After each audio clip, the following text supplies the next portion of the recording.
Good evening, Demon fans, and welcome back to the Demonland podcast. My name is Andy, and with our season already over, the Demons managed to play 4 seasons in one day, giving us the full spectrum of Melbourne over the past couple of years. From dominating inside 50s to poor conversion, to dominating the scoreboard, to poor skills and execution, and then running out of gas and ultimately leading to another loss. George can't be with us tonight, but Bim Man is here to break down the match. Good evening, Bim Man. Good evening, Andy. Good evening, George. If you're listening, good evening, Demonlanders. And the season is not over, Andy. The season's still going. Our chances of making finals, I will agree, are over, but the season is not over, and it's all part of a rich tapestry. You can't get to the finals and the grand final next year without taking this step. Every journey requires multiple steps on that path, and we will get to the promised land. It might take a bit longer than we'd hoped at the beginning of this season, but this weekend was another step on that journey, and a lot to like. It was really disappointing, obviously, to win, and it's starting to feel a long time ago. 21, isn't it? 22. I'll take those. I think I'm happy now to take, bombing out the finals. Going out in straight sets is quite. I'd quite like that at the moment. But when I say season's over, I'm talking finals. Obviously, finals, I yearn for those days of going out in finals in straight sets and having won most of our games after that. But it was a lot to like, and we'll get into it obviously. But first and foremost, you've got to applaud the effort of the players, and we gave it a red hot crack. And at the end of the day, I mean, it does feel a little bit. We were just talking before. The difference is to say when I first started doing the pod, we were looking forward to hopefully a time when, we were going better, and in, 2019-20, that we were looking forward to a period. It feels like there's a little bit of grief thinking, well, will be the second year in a row not making finals. And, it does make the season hard when you're finals out of the equation. And I hadn't read the article. I'm not sure if you did, but I saw a headline about them looking at some sort of idea of a mid-season tournament or something with the finals on the line. Did you read that? I didn't. I sort of saw little snippets of it on socials today. I don't know what. Well, and it occurred to me, without having read the article, but it occurred to me, it was funny that should come up, because I really try to watch a bit of footy this last couple of weeks. There's been some woeful games, and I'll touch that on in a second, the stats file. But this round in particular, it was pretty much the top half of the ladder versus the bottom half of the ladder. Top 9 versus bottom 9. Well, yeah, it was it? That was right. And every team was either in the top 9 or the bottom 9. Yeah, right. Well, and the context why I was going to bring it up is I think it's important to see a game like the one that we just played in its proper context, because if you look at the other results, so top 9 versus bottom 9, and everyone gives the Roos a pat on the head for their effort, that they come out and that they gave it a red hot crack and yada yada yada. But what they ended up losing by 50 points. Carlton, a team above us on the ladder, lose by 56 points. Eagles below us on the ladder, and I know that's where we are on the ladder. They lose by 59 points to the Giants. And the other one that I thought was interesting, again, the narrative. I watched a bit of this game, and it was all how brave Essendon was, and they've got things to look forward to the future. Yada yada yada. Why are the AFL? Did you hear them talking about Essendon being a gap year? Why are they getting a gap year? Well, did you hear that terminology? 15. When was the last time they made finals? I know. Why do they get a gap year? I want a gap year. Yeah, well, we've got our gap year. We've got our gap 2 years. Well, they didn't. No, but why are they getting let off the hook? They should be making finals. It's interesting because they've had a spate of soft tissue injuries. Well, that's their own fault. That's bad. Well, that's right. Management. And that's where, again, harking on one of my, hobby horses, is that that's framed about Essendon as if that gives them some sort of context for their form. And so how brave are they to be doing, to be competitive in matches, as opposed to, well, what's going on with their high performance program that they could have so many soft tissue injuries. But I watched a bit of the game and it was all, Caddy's the future, this, brave effort, yada, yada, yada. But the end of the day, they lost by 41 points against the Suns. And last week, what was the margin in last week's 19 game? 19 points, 18 points, something like that. 18 points. And so, yes, we were poor in the first quarter. But as I said last week on the podcast, that whole narrative of them putting the Q in the rack is rubbish. We only went down by 3 goals. Everyone's applauding the Bombers for a brave 41-point loss. Yeah. And, that was really the context I wanted to say about this game is that we lost by 13 points against a team that is arguably, I think, I have them on top of, with Brisbane as the team, with Collingwood. So they're definitely in the mix. They're third on the ladder at home.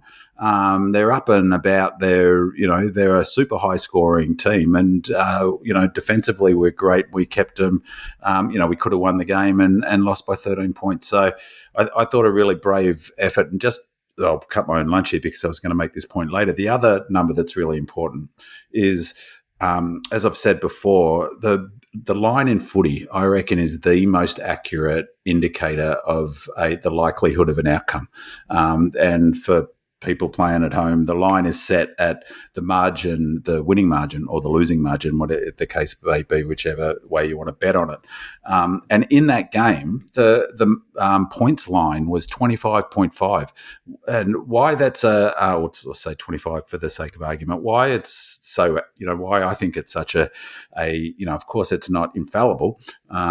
We beat that line by 2 goals, but you've got thousands of people putting their hard-earned money, including professional punters who are putting serious coin on that bet. Line bet's that's the most popular bet for professional punters because you always get even money or $1.95, who are putting their, first of all, it's the line is set by bookmakers, professional analysts who analyse the game, and then the market decides where the line lands, and the line was 25 points. So that suggests that there are 4 goals. They win that game by a tick over 4 goals, and we got within 13 points. So we easily covered the line. So technically, I don't know if you've just seen it. The AFL have signed off and said that the goal that was it was a point that was changed to a goal with keys should have been a behind. Don't get me started on that. I mean, minus some 5 points off there.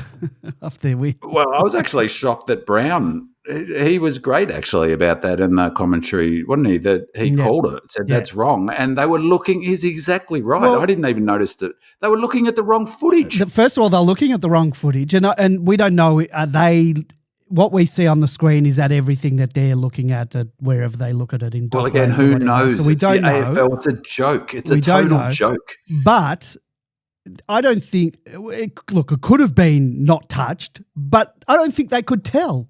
And But also the point is that the soft call, that's why, because they couldn't tell. It goes, so there had to have been a compelling argument that, no, in fact, they must have been looking at the same footage, Andy, because they said when they came back is that we can see a clear gap at all times between the Melbourne player's hand or fingers and the ball. And they're obviously therefore looking at the wrong bit of footage, because you couldn't say that about McVie. There's no way that if you had that, when they showed the McVie angle, which I didn't even realise what he was talking about, Brown at first, when they showed that, there's no way that on that footage that you could overrule it.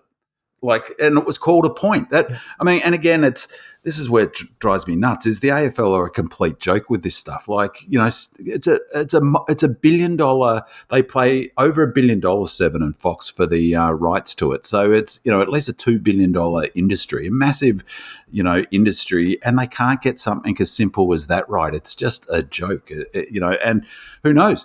You don't know what the impact of that was. Yeah. It goes to 7 points, 12 points. You just don't know, and it's simply not good enough. It's appalling. Well, each week I invite our loyal listeners to support the podcast by leaving us a 5-star review and a comment on Apple Podcasts, and we truly appreciate that feedback. As a token of our gratitude, we do give you that well-deserved shout-out for you taking the time out to share your review. Pates87 writes, informative and entertaining, the Demonland podcast is an enjoyable mix of in-depth statistical analysis with entertaining chat between passionate, long-suffering D's fans. As someone who lives overseas, listening to this fills the void of dissecting our matches with my friends. The live fan engagement from the forum adds to the feeling that we could all just be chatting about the team's progress or sometimes regression over a beer. Well, thanks for that review, Pates, all the way from the UK. And keep that feedback coming. Leave us a 5-star review and a comment on Apple Podcasts, and we will give you that shout out on the show. Follow us on social media, Facebook, Instagram, and Twitter. You can leave feedback, post comments about the show, and we will read them out. You can download, listen to the Demonland podcast on Apple, Google, Spotify, or any of your favorite podcasting apps. In addition, you can also watch and listen on YouTube. Just search for Demonland Podcast to find our channel, and don't forget to subscribe. And if you want to chat with other Demon fans from across Australia and around the world, come on over to demonland.com, sign up and join in the conversation, and you can cry about the rest of the season with us. I won't get into the details, but our chat room is still not up. Hopefully it'll be back up next week. But if you do want to give us a call, there are links on demonland.com where you can call via Microsoft Teams. It's just sort of like Skype. Just click the link and you'll connect to us. You don't have to download anything. We are live every Monday night at 8 p.m. So if you want to catch the show live as it happens, if you're not listening to this at a later time, head on over to demonland.com Monday nights at 8 p.m. and listen to us live. I'm going to get straight into the match overview, big man. Melbourne's mid-season misery deepened on Sunday afternoon as they squandered a 28-point lead to fall to the Adelaide Crows by 13 points. Well, now 8 points at Adelaide Oval. Despite patches of dominance, particularly in a second quarter surge, the Demons were ultimately overrun by a determined Crows outfit who strengthened their top 4 hopes with their 11th win of the season. The Demons started with vigour but were wasteful early, kicking a frustrating 1-6 in the opening term. However, their attacking play finally clicked in the second quarter with 5 unanswered goals in a 10-minute burst, highlighted by a spectacular mark and goal from Cozzy Pickett, giving them what looked like a commanding 28-point lead.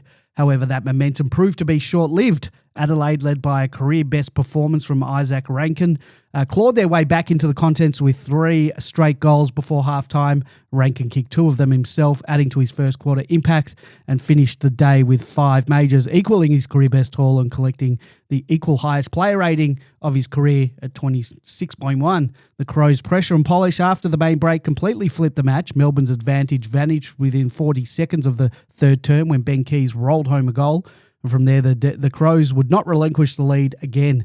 And despite the loss, several Demons stood tall. Jack Viney produced a trademark bull-like performance through the middle, notching a match-high 30 disposals and laying 9 tackles. Stephen May was back to his intercepting best, reading the play superbly in the first half and finishing with 12 marks, many of them intercepts, and 14 disposals. Jake Melksham continued his impressive form with 4 goals, taking his tally to 9 goals, 7 across the past 2 games. Pickett, 2 goals and 24 disposals, was electric, especially in Melbourne's purple patch in the second quarter, while Ed Langdon, 25 touches, worked tirelessly up and down the wing. It's good to see him return there. Jacob Van Rooyen chipped in with 2 goals, and Trent Rivers and Thomas Barrows also hit the scoreboard. Melbourne's defenders were particularly effective early, taking 10 intercept marks by half-time, thanks largely to May, Turner and Lever. Melbourne's inability to maintain their pressure and composure after halftime once again told the story of their season. They conceded 5 goals to 2 in the third quarter, allowing the Crows to open up a 15-point lead at the final break. And twice in the last quarter, the D's drew within 9 points but couldn't land the final blow. The Demons emerged from the game without any new injuries, but there were concerns late in the third quarter when Jake Lever limped from the field after a marking contest. Having endured multiple surgeries and a stint in the reserves earlier in the year, last week in fact, Lever's exit appeared ominous. However, he returned to finish the game and was important in several late defensive contests. Melbourne's strong first half control, built on precise ball movement and uncontested possession, completely dissipated after halftime as Adelaide ramped up the pressure and took the control of the territory battle.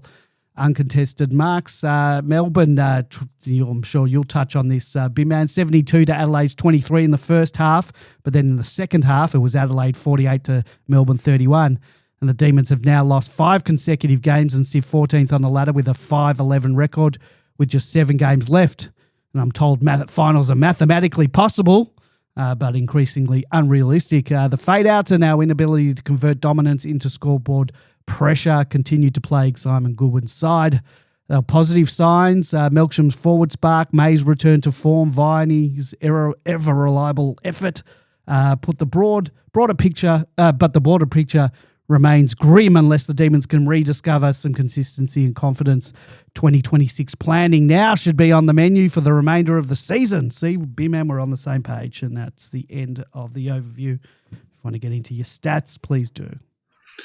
Yeah, and just as a maybe a come up for discussion during it, it frustrates me so much that our CEO is not in place and that it's still up in the air. And in terms of planning for 26, I don't think you can, separate that out from. You'd hope there's been. It's too simplistic just to think that doesn't have an impact. Like, how do you plan forward when your key governance pieces aren't in place? Even just having the whole year of not having. And I know there's someone in place, but come on. And I hope there's some work being done in the background that we don't know about. Yeah, I don't know. I have no idea. There's been no transparency. No. Where's our training base at? I know it feels like it's, almost becoming a running joke, but the reality is that we've got Gary Pert still involved and project manager for that project. No sense where that's at. The CEO doesn't start till September. Does he know that the season ends? Well, probably before then for us. And, it seems like a done deal that Stephen Smith becomes president, but it's like, all of that, I think, I've said this before a lot of times, is there's a direct correlation between good governance off-field and on-field success. I think Geelong are the sort of best example of that, Hawks as well at different times. So, I just think they got to get that right. And so, it's definitely part of the planning, whether that influences the players' sort of performance directly, but by osmosis it must, and certainly for the coaching staff, I would have thought, 100%. So everything, all business related to the club, from sponsorships to partnerships, whatever. Not having a CEO for the whole year. Absolutely. In terms of planning for next year, and they've got to look at stuff like the football department. I think that needs to come under the microscope. Whether there's changes or not. And that's who makes the decisions. You can't make those decisions without the CEO in place or the president in place, can you? So and you can't just come in September and start. These things have to already be in the works. So yeah, exactly. Anyway. And so, I think there's a bit going on. I mean, it's been really the one consistent thing in the whole time I've barracked for Melbourne it's a long time now, is how woeful, we've generally been off field. And our one period of, I think, strong governance was Peter Jackson when he was CEO, and we won a flag, which led to the flag. He wasn't there on the day, but what he built, he put the pieces in place. That's right. And, Now I was thinking about tonight's show, and I thought, well, I am looking forward to 26, and we've been, as D's fans, we've been in this position before where it's about the future, and I was adamant that I don't want to be crying in my beer, and there's probably enough negativity on Demonland. It's like one big sort of. And you're not even on social media, so if you whatever's done Demonland, it's amplified 100% and more vitriol. So Demonland's enough negativity for me. I've dipped in a few times and like, oh my God. So, but at the risk of contradicting myself straight away, there was an article on AFL.com. A couple of people, I think, Titan Uranus on Demonland noted as well, that caught my eye, that sort of highlighted, I guess, two of our biggest issues. And then this, one of them is a new issue this year, is our kicking accuracy. And you mentioned, how many games we've lost since 23, but we ranked last in the AFL this year for shot at goal accuracy, so 41%. Our final quarter accuracy when games are on the line, obviously, is also the worst of any team in any quarter this year, 36% in the last quarter. That's really terrible. Not that it really matters, but we're second worst in the first and second in the second worst in both the first and second terms in terms of our accuracy. So 41 overall, but only 36% accuracy in the last quarter.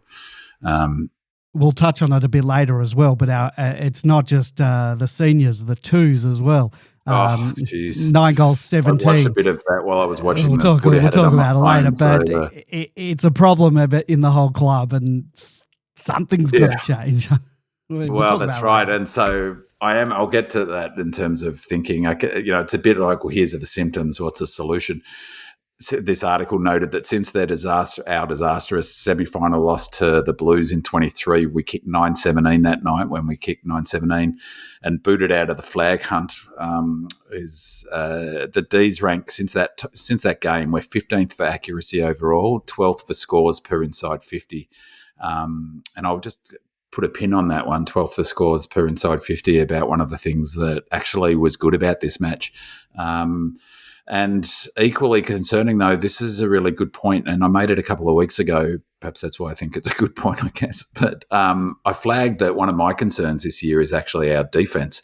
I've flagged that a few times during the season. And the article notes, I think it's Cal Toomey, notes that equally concerning, though, and I would argue perhaps not more concerning, but equally concerning, has been the dramatic drop-off in the D's defence, which was the bedrock, of course, of our success in 21 and also 22, 23.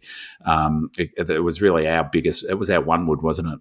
We were the number one ranked team for stopping scores per inside 50 entry in 21, 23 and 24, ranked third in 22. So we're basically up until end of 24, over a 5-6 year period, the best team in the AFL by a pretty big margin at stopping scores per inside 50 once the Oppos got the ball inside our 50. This year we're 18th for that stat, which is a real worry. I think there's a few things at play. But again, though, just put a pin in that as well in terms of positives out of this game. Defensively, as I'll highlight in a sec, we're actually really good in this game at stopping in terms of their scoring once they got it inside 50. And I guess the question is, they're all the numbers, and what does that say? And I think, the question that's worth looking into is why are we so inaccurate at kicking for goal, and what is the issue with the defensive stuff? In terms of the defensive stuff working backwards, I think that's as much as anything about a couple of factors, one of which is just implementing a new defensive system. The sort of corollary to having a change of method towards a transition game and moving the ball from the back half quickly is, of course, being able to defend on turnover. You open yourself up defensively if you turn it over in dangerous spots, which we often do, and we did in this match. And I'll argue in a second that, in fact, that was the key reason we lost. It really exposes us on defence. I think we've got some challenges, a lot of talk about why T-Mac is in the side. I would 100% would have had him in this side instead of Lever mainly. But I think the main reason T-Mac's not in the side is his lack of pace, because defensively you need pace to be able to, if you do lose the ball on turnover, be able to double back and protect your inside 50s against inside 50s. And also Steve May's been variable. I really worry about Judd McVie. I'll highlight that in a second, in terms of he just hasn't got anywhere near his best. And he's last year and a really critical player for us, I think.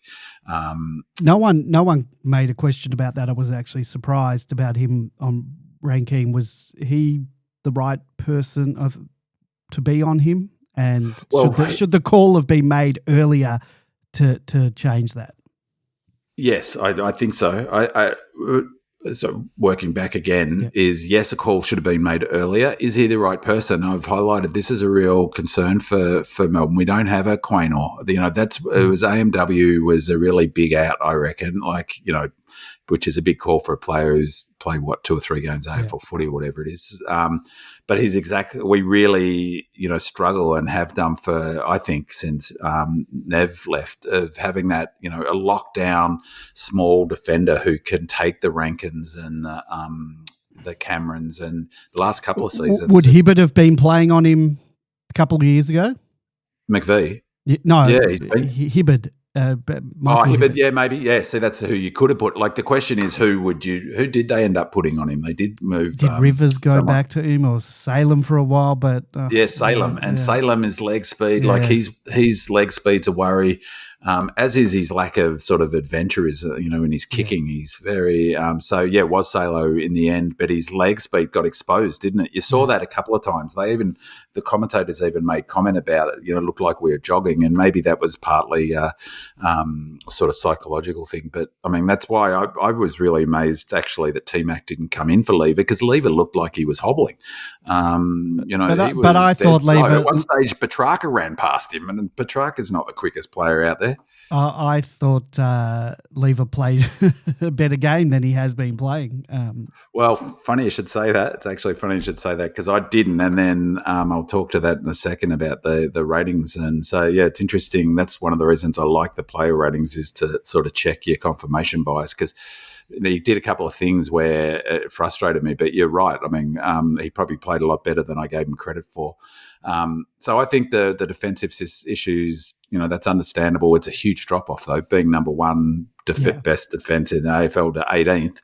Massive in terms of what it means for, the DNA, but it's reflective of the challenges, I think, of putting in place a new method, because all of the focus is on our goal scoring and our ability or inability to be accurate. But really, it's sort of hidden this bigger issue. Or similarly, big issue is our defensive concerns. But it's not just the players in defence. The ball's obviously coming in there a lot easier, which puts questions on the midfielders, the high half forwards, the old system defence that we used to employ, everything, all of that.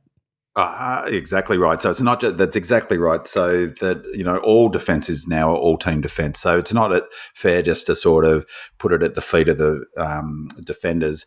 I think Mays struggled a little bit, but he did play well in this game, of course. Yeah. But you're right. That's exactly right. And I really think we've missed a nibbler in that space, because I don't really understand why you play Sharp unless you play him for the whole match, because he's not an impact player, and what he is, though, is an elite runner. And so you need elite runners to be able to defend the whole ground. And we really ran out of puff a little bit, I think, because we were trying to stretch them and we ended up stretching ourselves. But, you're totally right. Your midfield, I think, are critical to all team defence, but I think increasingly too leg speed. You need players on turnover, when the ball's moving quickly from the back half to the forward half, you need players who've got wheels. And, love him. I love Clary, but he's too slow at the moment to defend properly as a full-time mid, which is the point I made last week. I want to see them try something different with him,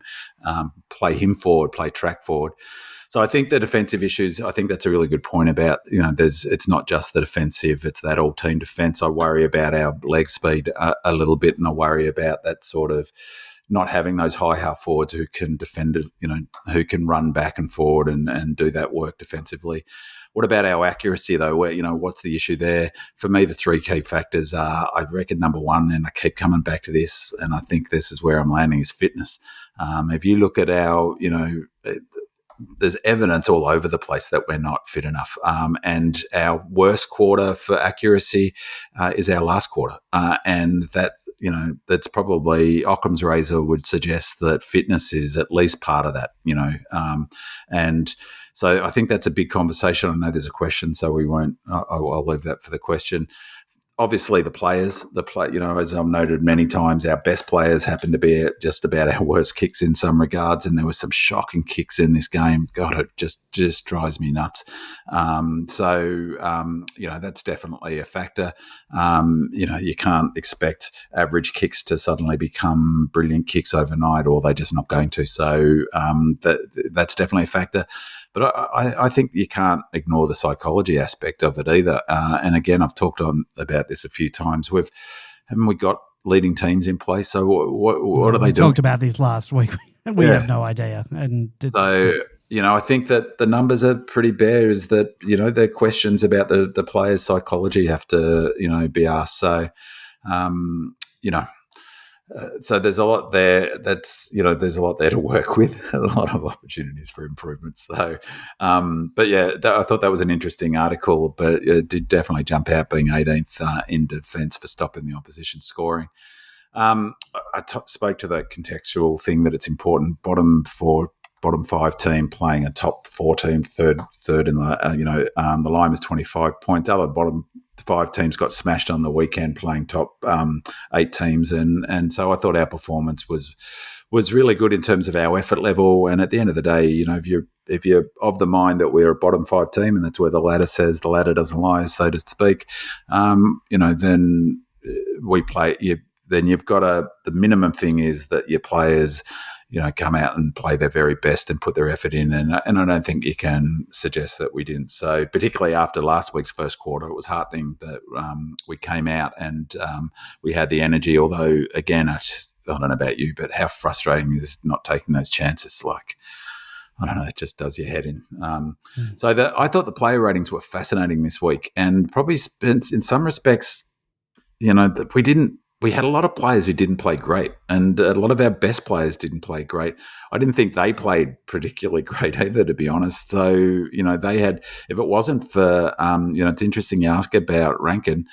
If it wasn't for him, it's hard to see them winning that game. He was what kept them in it, and the difference maker. It just frustrated me so much when we got to 28 points that we couldn't get that next goal to get over the 30-point margin, and we gave up an end-to-end goal after missing a target inside 50. And in a way, that was a huge turning point in the game, and our pressure also dropped off from that point.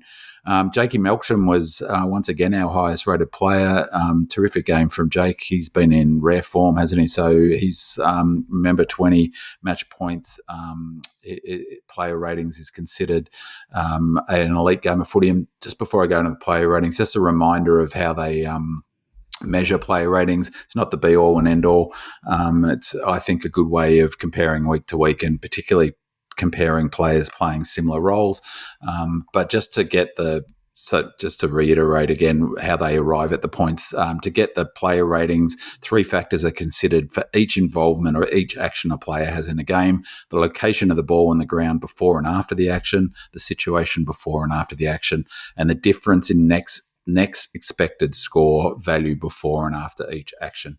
Actions that increase a player's team's chance of scoring next, example, taking possession, moving the ball forward, give a positive ratings, and actions that decrease those chances, example, turning it over, missing a shot at goal, which is why a player give negative ratings. The player rating each player gets at the end of the game is the sum of all of those ratings, which is why sometimes you'll see a player who looks like he's dominated it but kicked 1-5. They get a negative. They lose points for those misses on goals. So they really have a outsized impact, which is why sometimes you get some. That's one of the reasons sometimes you get anomalous results. Jakey Melksham, he was our highest rated player, 19. Another great game from him. Cozzy, and this is where you look at the numbers really, and keeping in mind that's why I read out how they arrive at those numbers. 13.9, so big drop off from our highest rated player to our second highest rated player.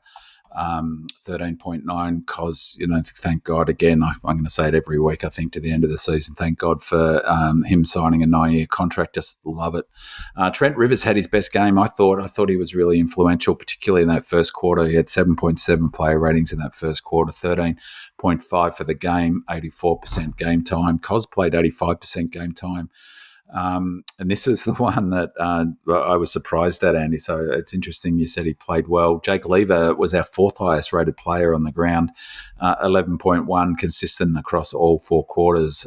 In fact, 87% game time. So that's one of the reasons I like the player ratings, because I was down on him and he looked slow, but that at least is reason or cause for me to reassess his game. Our 4th highest rated player, 5th highest rated player again, second week in a row, is Harvey Langford. He goes about it. He's going to be a 10-year player. Really, really love the way he plays. Then Stephen May. Important to highlight Van Rooyen. Jacob had a great game, 9.6. I thought he was terrific. It was great to see him stick some marks. He had his highest rated quarter was the second quarter when we had our best quarter, 6.8 player points. He was excellent in that quarter, and I thought his attack on the ball was great. Yeah, I thought he was good, and I was actually surprised when I saw he only took 3 marks. Because I thought he had a lot more. 2 of which were contested, though. Yeah. Maybe that's why I thought there were more. And I think I heard on the coverage something like, geez, I'm guessing now, but I think they said something like he's only taken 5 contested marks or something for the season. Well, he's had a terrible season. Yeah. He's just, but still, that's like, yeah. So I thought he was great, and I thought his rucking was good too. This was interesting. It just shows how much, I guess, how easy it is to unfairly judge him. But Maxi Gawn, by his standards, had a middling game. He was, our fifth, eighth rated player, ninth rated player, 9.6, same score as Jacob Van Rooyen. So it just goes to show what sort of standards he sets, that you could say, that, well, certainly he wasn't at his dominant best. Just want to highlight some other players that, Salo concerns me. He really has not got any hurt factor at the moment with his kicks. He's not taking any really high-risk kicks on, which is disappointing given he's one of our better kicks. I really got a lot of time for Xavier Lindsay, but 5.5 player ratings, not massive, and struggled to get into it. It was interesting. They threw him on ball when he was one of our players. He got a clearance with that one effort. You got to remember, though, he's an 18, he's just come into the totally. thing. He's been thrown in, him and Langford. Are we asking too much of them? Well, I'm happy that they're playing and getting the experience, and I'm not saying drop them, but we've got to give them some. Oh, totally, absolutely. He's going to be an absolute jet. Yeah. They're both going to be jets. They're the future. Yeah. I'm not really down on. I mean, you're right. I'm not saying it was just more about he's a player that looks like he play better than he does, because whenever he seems to touch it, it looks like he's just got such great footy IQ. Neither of them panic. That's what it is. Neither of them panic, and both of them have got the ability to hit those kicks diagonally across the body, sort of. And Langford does it as well. They both hold onto the ball, like for that beat, instead of just getting rid of it. And even if that means taking the hit. So I think both of them, after another preseason, but particularly Xavier, because he's stringy at the moment. He's sort of surprisingly, but when he gets a bit bigger. Yeah. And he missed quite a bit of the preseason as well. Remember, he came to the club off a surgery to his knee. Yeah, he had PCL, I think, didn't he? So that's a really good point. Terrific. Bailey Fritsch, I'm surprised he even got 4.3. I tell you what, I'm pretty close. Like, some of his efforts were just so frustrating. And I don't know. Missing that goal, I mean, we know he likes to burn players, and he probably could have handballed to Colt, but he should have swallowed the goal. He should have swallowed the goal. And I actually just wrote on Demon Land about that in the stats file thread. The thing about that is it was actually probably the right thing to do, is to kick the goal. Yeah. I was happy that he took the shot. I mean, he could have handled it. It was the right thing to do percentage-wise. The percentage play was to kick that goal. But what frustrates me is that his instinct is not to give it. Oh, and so what was there? Do you know what I mean? And so therefore, even if he'd feigned to give it, then the player would have the player coming at him would have maybe given him a bit more space, and it would have increased the chances of or you give it off as a teammate. So, but just it was not so much that, it was more a couple of his efforts were weak, and the other player, I don't know, I can't remember. And I did read the questions. I'm sorry, but is there a question about Jefferson? Yeah, we're going to maybe I'll leave it. But his player rating was, speaking of lack of sort of attack on the ball, he was our lowest rated player, didn't come off the ground, 73% game time. When I say didn't get subbed out, I mean. I didn't get subbed out. Who did get subbed out? Colt, but he had a terrible game as well. He started the game -2. I forgot he was playing, -2 player points. So keeping in mind, that's why I read the definition of how they arrive at that. Bookended that with -2 points in the last -1 for overall -2 points for the game. That means that he reduced our chances of scoring. The only player to do so, and the other player. So that's a real worry. More though was his lack of intent a couple of times, and we were so lucky we got a goal. But if it was one of those ones in junior footy that the coach, what the hell are you doing, kicking the ball off the ground, not bending down and picking it up? We ended up getting do you remember that goal that Melksham ended up getting? I think it was just pure luck, but it was. It looked like he put his foot out, and it was. It was just a comedy of errors. It just worked. That's junior footy stuff where you go, that's soft. The other one that worries me is Judd McVie. So he hit 2.3 for the game, and he had his colours lowered, but again, he's another player who's injured, it goes to that impact. He looks like he needs to bulk up a bit. He was really critical to how we moved the ball from the halfback flank last year. I think, he's struggled to get anywhere near back his best. He got really badly beaten by Rankin, who kept them in that game during that second quarter. Yeah. One stage he got outmarked, and it was just a terrible sort of outmarking effort. Hopefully he'll have a good preseason and injury-free and get back to his best, because I really think he's a critical player for us, a really important player. So why we lost, I think if I was going to pick one thing, the main thing is turnover, scores from turnover. Our season average for conceding points from turnover is woeful. Tick under 50 is 49.9, but we conceded 9 goals, 862. If they'd kicked straight from turnover, that would have been even worse. 9-8-62. What was their final score? What was they scored 70 something? Yeah. No, what was Adelaide's score in the end? 11 something. Oh, no. What did they score? They scored 90. So of their 90 points, 62 were from turnovers. And for me, that was the game right there. They weren't that much better. They conceded 48 points on turnover, so we lost that stat by 14. That's almost exactly the margin. I know it's not that simple. One of the interesting things was I was really critical during the game, and then I wrote a comment on Demonland about our stoppage work. It just looked terrible, but ironically, we're almost broke even from scores from stoppages, which really surprised me. We didn't get any things. Excuse me. Do you want to? Hold on. Yeah, that's all right. You said we were almost equal on scores from turnover, but how many more? Not scores from turnover, scores from clearances. But they had a lot more clearances than us, didn't they? Well, they did. So, that, I was going to say it was a big factor in the game, but not from scores. We didn't do any hurt. We only scored 1 point from a centre bounce. So, and they only scored 9 points. So we were down 8 points, but we were +7 for round the ground stoppages. So, but we only scored incredibly low scoring. So all up 22 points. What's that? 21. So only 43 points scored in total across both teams from stoppages. We could only with all Australians, 3 All Australians, and Viney, so Track, Oliver, and Maxi. We could only manage, as our midfield, most of the time, 1 point from centre bounces.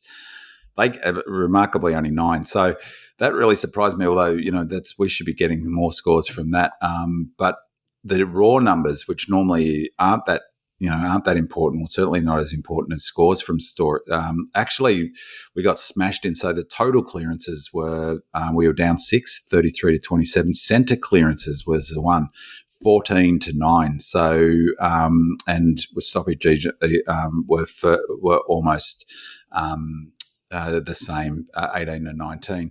So whilst they didn't really hurt us on the scoreboard from that, what they did get is territory, didn't they? So that gave them a massive territory advantage. So across the game, time in forward half, we were down 13 inside 50s, and a lot of that was directly from the stoppage wins. So what did I say? They had 9 more centre clearances wins. 5 more centre clearances wins than us, and time in forward half was 41% only to us, and they were 58%. So they had a massive territory advantage.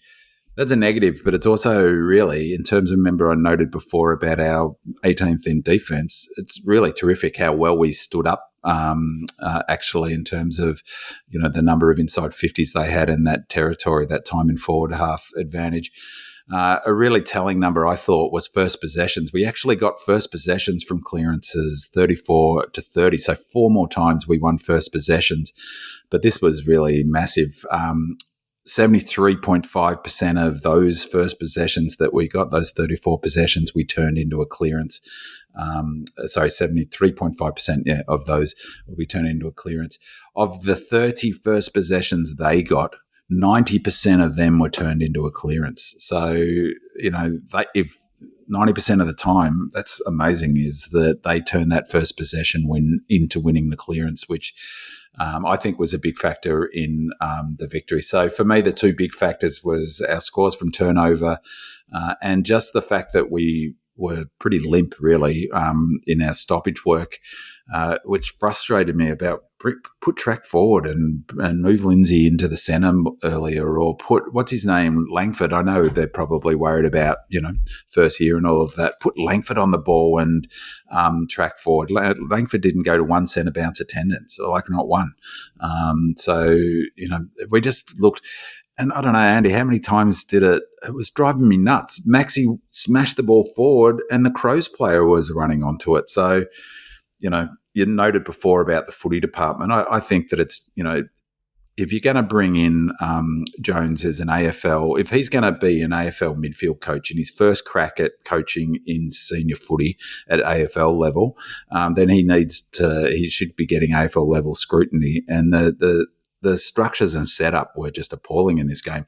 In some regards, I think it's amazing we got within 13 points. Why we could have won? Well, remarkably, our accuracy after quarter time, that is. So we were woeful in the first quarter, obviously. But after quarter time, we kicked 7 goals, 1 from the end of the first quarter to the end of the third, and then broke even in the last, 3 goals, 3 in the last. So I think we kicked 7 goals straight at one point before we muddled it up with blotted our copybook with a point. So that kept us in it, and it sort of offset the dominance they had. Expected score was bang on, so it wasn't as if that we kicked ourselves out of this game except for that first quarter. 77 points was the expected score, and that's what we kicked, which is pretty remarkable given our appalling accuracy in the first quarter. Pressure was good, not good enough. It's no surprise our best quarter was our second quarter by a million miles. 190 pressure rating to 166, so plus 24, as I've said in a million times, that's by far and away the most important stat in footy, I reckon. So, more important than almost everything now, I think. Note that on the coverage we were 213 about 15 to 20 minutes through our average pressure rating up to that point, halfway through the second quarter. So it fell away in the end to 190. And that's when they got back into the game. It got to 28 points, and then our pressure fell away back to 190. It just sort of says to me that we struggle to sustain it, which goes back to my question about our fitness. Our contest was great in this match. We were +4 for contested possessions, +9 for ground ball gets, +4 for post-clearance contested possessions, +2 for post-clearance contested possessions. And I thought this was a big number considering Maxi didn't have a huge night, 9 to 11, only down 2 for contested marks. And the other two stats that I think that are worth noting about why we could have won is, again, defensively, we're actually really excellent in this game. So particularly when you consider what I said before about us being 18th in stopping the opposition from scoring when they get an inside 50. Points from defensive half, we scored 44. So again, our transition footy is looking good, and that would be really pleasing to Goody. This is what he's trying to do, as hard as it is to not be playing not winning as often. This is all about moving forward into 26 and 27. So he'd be really pleased with that. That was last week, the 26. Our points from defensive half, we matched that. Oh, no, I didn't cut and paste that. I'll jump up to where is it? So our points from defensive half in this game. So last week was 22, is it? So bear with me. I should have my hold music to play. Yeah, you need whole music for that's right. So our point was 22, so same as last week, and they only scored 27 points from their defensive half. So keeping in mind that the Crows are one of the best transition teams in the AFL, and so are the Suns. We kept two excellent transition teams well under their season average of points from defensive half. That. It shows that defensively we're pretty good. And the other one, that just the final one around our defense, scores per inside 50. We scored 52.4% of the time. When we got an inside 50, they only managed 45.5. So we were plus 6.9 for that. Goals per inside 50, we're also up. So 26.2 for every inside 50 we had. Percentage-wise, they were 23.6. So it shows defensively we worked really hard to stop the highest scoring team in the AFL, one of the best teams at moving the ball, which is what all that chipping around was about, and keeping the ball off them and helping deny. So I thought Goody tactically had a good game in the box. I think there were a couple of errors, one which is not moving McVee earlier, like way earlier. The horse was bolted when they finally did. And, yeah, the centre setups, the structures, I'd be moving track forward in a heartbeat. And there was in the stats file thread on Demonland, someone suggested dropping Fritter and moving track forward, and I'd do that. The problem with track forward is he can't kick for goal. Yes. Handed off. Another player handed off. I had no confidence that he was going to kick that goal. No, neither of them. Quarter, did you? I don't reckon he did either. And that's where I think you can see it. When the siren went, he was like, "Oh, fuck! I wish." Yeah, you could see his body language he almost visibly said, "Oh, for fuck's sake!" So yeah, I saw that too. And then the kick was like so familiar. I was thinking, well, it started on the left post and went left. It was really frustrating. There were a few gilt-edged chances in that first quarter, including the other thing that, I think of it, really frustrated me. Cos did a couple of silly things. Is one, early on, we had the first clearance, missed the target, and then again he plays on quickly. He's obviously doing it to try and catch people, but he doesn't need to. He didn't need to then. He's quick anyway. He's going to get the ball off. He doesn't need to catch them napping. He did it against St Kilda. He didn't learn, and it cost us again. Yeah. I mean, exactly as they said on the commentary, is that why not take your full 30 seconds? And the other thing is it allows your defense and your all-ground defense to set up behind the ball in case he does miss it. He should have got that anyway. And when he did play on, I could see why he did it, because that no one was manning that side. No one was manned, but he wasn't in a position that he couldn't have kicked it anyway, even if there was a guy standing however far they have, and they come running in. He still would have kicked it and could kick a drop punt. You know what it tells me? No one said anything to him after the bloody St Kilda game, or he didn't listen to him. Well, it's actually the third time he's did it. He did it in the previous week, the game before the Saints game. And to rub salt into the wound, bloody one of my least favourite player, Tex Walker, almost from the same spot, takes his full thing and arcs it straight through. And it's like, that was but also that very first play, we won that ball out of the centre and he just missed an easy target coming inside 50. It was, but he he did some brilliant things though, didn't he? He's just, he does. Just being like I said a critical. few weeks ago before he signed, he's our best mid, he's our best forward, like he's our best player. Apart from Maxi, he's our best player at the moment, isn't he, by a country mile? Yeah. All right, let's get into the questions. And this one, it sort of mirrors a lot of what I've seen online. Sad D writes, Goody, for the love of God, take a walk, mate. If you care for the club, please discuss viable options for a new coach and probably new coaching staff in general. Players clearly aren't interested, got the same old crew, i.e. Viney and Gord, leading the way with not many other players consistently pushing for wins. Where's the love gone? And Dave 1711 says, Goodwin says he loves the club. If he does love the club, he should go and give Longmire, Buckley or a young gun a go. You've been there a long time and the players are not listening anymore. And Hellfire Dub says, on the podcast, you often mention the poor club communications. I was pleased to get the recent opportunity to give feedback from the supporters' perspective. Please ask all the listeners to submit their membership survey that they receive by email. I know there is plenty of discussion on the forum about why we can't or won't change the coaching next season due to cost, new CEO, etc. Do the panel know any fellow Demon supporters who want Simon Goodwin and the assistant coaches to remain next year? I haven't met one, and I'm becoming really deeply disillusioned by the prospect of another season of corrosive losses. The impact on team development and spirit and membership engagement is disastrous. These costs must outweigh the short-term penalty of changing coaches. And to all those who argue it won't help, I ask, what's the worst that can happen? We might have a hellish 1-to-2 ratio of wins to losses, as we currently do. We might have an internal 87% ratio and diabolical kicking skills, as we currently do. Please ask members to raise hell with the club management and submit your angry and frustrated responses. Well, Big Man, what's your take on mounting frustrations? That I've seen definitely online, away from Demonland and on Demonland, around the coach from the supporting base and the coaching staff in general. Before I give my views, where do you sit with Goody? Honestly, I think we need change. I think we just need a change. We definitely need a change of assistants. We need just a change of view. Someone who's got some different ideas, like when Ruse came in. We need to, Goodwin got us the premiership. It all worked.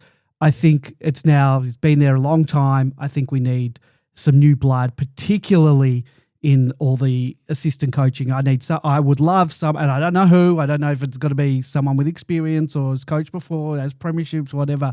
Someone that brings in a new team, and I think we also need not the strength and conditioning, but the fitness. We need a whole clean out. I think it's time. I don't know. It could be costly, and I get that. And if we have to wait another year, maybe we have to wait another year. But I think we need change, and I think that's the way to go. It doesn't have to be a knife in the back, but. Because I don't look at any social media. It makes it difficult, I think, the fact that we don't, as we talked before, that we don't have a CEO in place, we don't have these discussions going on, who's running the show and sort of planning for all this if it is to happen. And what's your view on Hellfire? Do you think Hellfire Dub's sort of views are reflective of the supporter base from your... I think he's saying it in not as an angry way. I've seen a lot more, obviously you see a lot more anger, but I sort of agree with him. Can't really get can get worse. We can win 1 or 2 games, but we're not making finals as it is. I would love to change things up and see how we go. Well, my view is that I'd keep Goody in a heartbeat, and I get the change thing, but I just think that we've moved on surely in footy from changing the coach is going to change. No, okay, I'm not saying it will change it. I'll let you. Change for change's sake is what I feel like I hear from. Okay, but he's got 1 more year on his contract. Is that correct? Yeah. Okay. Well, I think so. Yeah. So, all right. Would you renew if we finish same next year, same amount of wins? Yeah. Maybe a couple more, even challenge for finals, but don't make it. Would you change coaches then? Yeah. Look, I think there's a couple of things. Is that if you look back in the last 20, 30 years, 10 years is a long time for coaching, and you start to, what's his name? Horse. Longmire is a good example. One Flag, I think, he was there 12 years or something. Yeah. Scott's probably the outlier, but you've got a lot of coaches now coaching for considerable blocks of time. I personally think the role of the coach is super overrated. I remember a few years ago on the podcast, I talked about a book I read that has really, really influenced my thinking about this stuff. And I forget the name of it, but it was about this guy had done a massive analysis on successful teams, and he looked at successful teams across multiple, back in history, back for like 100 years, across multiple different sports. And like one of them was an Australian cricket team, the Boston Celtics, the most winningest teams, like the sort of legendary teams, and what was the biggest factor in that. And his analysis showed by far the most overrated factor was the coach, and the biggest factor was having players, and in particular a player, a talisman who was a leader. So a leader, that the leadership coming from the players, not the coach. And it's influenced my thinking about coaches. I think they're overrated. In terms of their influence, I just think that we've got this thing in AFL footy, the Messiah complex, and that someone will come in and make a massive difference. I just think that the change for change's sake is never really gets the result. I can understand the frustration in some respects, but Goody's trying to implement a different method now, and we've got to accept some. Well, it's not working because I think it's the cattle. It's like we need to everyone, and you can't draft your way out of it. Exactly. But then what's the point? But you change the coach, won't change the players we've got. The Fullertons and the Sharps and the but the if you want to implement a method that's based on the way footy's being played at the moment, changing the coach won't do anything. It won't do anything. He is trying to implement a method that that will bring us into playing footy in the way that's going to win flags at the moment. That if you change the coach and don't do something about the bringing in players with the skills, in particular the kicking skills, to be able to implement that method, what does it matter? So, I agree. I think we do. The other thing, though, what I would say about Goody, and I reckon this is a completely valid criticism as something, and we touched on it last week, is I was thinking about this in terms of the successful coaches have been around. So how long's Beveridge now been at the Dogs? Well, he's been there at least since they won the flag in 2016, and he was probably there a little bit. So he's been there. So that's right. So he's been there as long as Goody, if no longer. So he's been there for what now, 10, 11. And one of the things that he's done really successfully is turned over his list and got rid of players that weren't going to play the way he wanted them to play. A bit different because McRae obviously came in and was able to have an impact straight away in terms of implementing a new method. But it's really important to note what he did to do that. He got rid of a whole bunch of players. Grundy, what's the player who went to the Dogs? Trelaw, much-loved players who he adiosed. Same with, if you look at, that's what Beveridge has done. And I do wonder whether Goody's been, his success, he had success immediately after getting rid of Hogan and Watts, who weren't going to play the way he wanted them to play, particularly Wattsy, who I was gutted that we traded out. So, there is, I think, that criticism of, is he too close to some players? We talked about, trading out Track last week. I think they're valid criticisms, and that's what I would like to see at the end of this year is, trading out Fritter, looking at, putting some players on the trade table and bringing in some new blood in terms of energy and some younger energy as well. But yeah, I'd give Goody to the end of next year to see out his contract. If we're not making finals next year, I'd be happy, or not happy, but yeah, I think that it'd be reasonable for him to go at the end of his contract, but not at the end of this year. All right, Doug Reamer writes, I figured it out, big man. The mysterious game plan Goodwin has been trying to drum into our ageing stars. When in doubt, hospital handball to somebody else.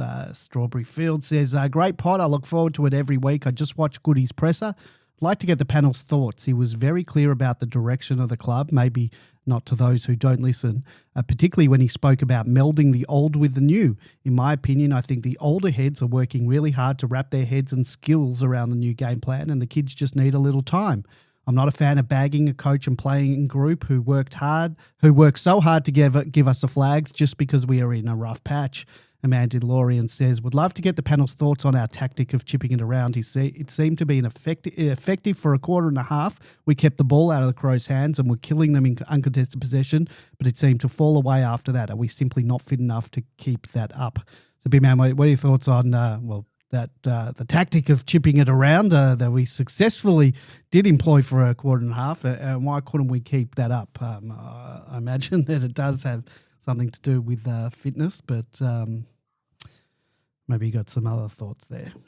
Well, yeah, I mean, definitely it was clear strategy. And another stat, speaking of stats that they mentioned on the game, was that I don't know the time frame, but I guess it's a moot point. The 9 wins that we've had when we've The last 9 times we've had 100 uncontested marks. Yeah. We've won all 9 games, such games. So, that's a classic thing of it's a symptom, not the cause. Someone just get to 100 marks and you get the win. But we were clearly trying to spread them. And I think that it goes to, the same with the handballs. Well, Doug Reamer's points, super frustrating, wasn't it, to see us turn over handballs? I think someone says it later, but it was terrible. The handballing, there would be chains of handball and work, and then one would just fall down. Yeah. It was just. But this goes back to the question about exactly as Strawberry Fields notes is what do you want from the end of this season? Do you want to leaving aside Goody, do you want Goody came out at the end of last season and said he blinked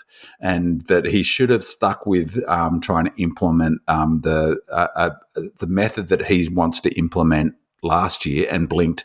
He's not going to do it this year. And we've been chopping and changing game, haven't we? No, not really. Like we've had multiple ways of doing it, but still transition based. And he's clearly, I've talked about this all season, the use of handballs, particularly forward handballs, not so much these high sort of handball chains, is something that he's been trying to introduce the last 2 pre-seasons, and it's been a real feature of our game this year, our handball chains. And when it works, it looks great. And there's only one way of implementing it, which is to go through the pain of losses where you lose because you don't implement it properly. Just like 2019 when we were trying to implement his defensive grid, we looked hopeless at times. We kept on opening up because players didn't know where they should have been in that zone system. It took a full year to get that right. And, it depends. We've got to play through the pain. We've got to do this is what Hawthorn did to get where they're at now. They were hopeless for a year as they tried to implement their transition model. That's most clubs. Pies are probably the outlier in terms of how quickly they adapted to a new method. But it depends what you want. Do you want us to go back? Some people, like remember David from South Australia, said, well, can't we just play to our strengths and play contested footy? Well, sure, we can do that, and we would increase our chances of winning an individual game of footy, but it's not going to set us up for the future. And that's the catch-22 that Goody's in, and I'm really... it says a lot about his character that he's playing for the future, not playing for his career, I reckon. And those handball chains are frustrating when they come off. This time next year, hopefully we're talking about, wow, the Melbourne way of playing handball-based, quick ball movements. We play on quicker than any other team in the AFL. We're the best transition from the halfback flank, and we've sorted out our defensive stuff. Everyone's going, great. What an exciting thing at the footy, People have been complaining. Melbourne fans have been complaining for 3 years now about how boring our method is. So, you can't make a cake without breaking some eggs. So I want to go back to boring and winning. Well, do you? But we're not going to win a flag playing that method. No. Lazy writes, fitness was the theme today. One side had the A-grade running power that we've come to know from Darren Burgess. The other side had, what we've had all season. An inability to run out games, run out quarters, or even carry out the game plan that we were sticking to with reasonable effect halfway through the second quarter. Interested to know your thoughts, but one of the first things I'd be doing in the off-season is looking for the absolute best-in-class fitness coach we can get. We had a similar issue in 2019 and bringing Burjo in changed everything. We find ourselves in the same place now. This needs to be a high priority. Hellfire Dub says, did you all notice the glowing shine and health and fitness emanating from Nibbler? He was always an elite runner, but his condition is testament to the Burgess brilliance. It was another reminder of the confluence of happy circumstances that contributed to the 2021 win. Unfortunately, another game where I could foresee fitness would be an issue late in the game. Thanks for all the work you do with the podcast. So, Big Man, fitness, the lack thereof, it's been on our radar on the podcast all year. The Padawan came up against his master this week. This lack of fitness is preventing us from executing the game plan, it's my opinion. What's your solution to get us back on track in terms of fitness in the off-season? Well, I agree with you. I think it is, again, it's one of my it's one of my hobby horses. Is there's just no discussion of the high performance programs beyond a very superficial. Geez, they're looking like they're running on top of the ground. Doesn't they look like a fit team? It's given the importance of the high performance program and in terms of a team's chances of being successful, it's just mind boggling that there's not more analysis, or even just forget analysis, just robust, meaningful conversation about it. And definitely they look to fitter teams. It was ironic seeing Nibbler hit up targets going inside 50. It made me laugh. I hate to see him playing for another team. But someone in a chat wrote to me, we're making Nibbler look like a premiership player.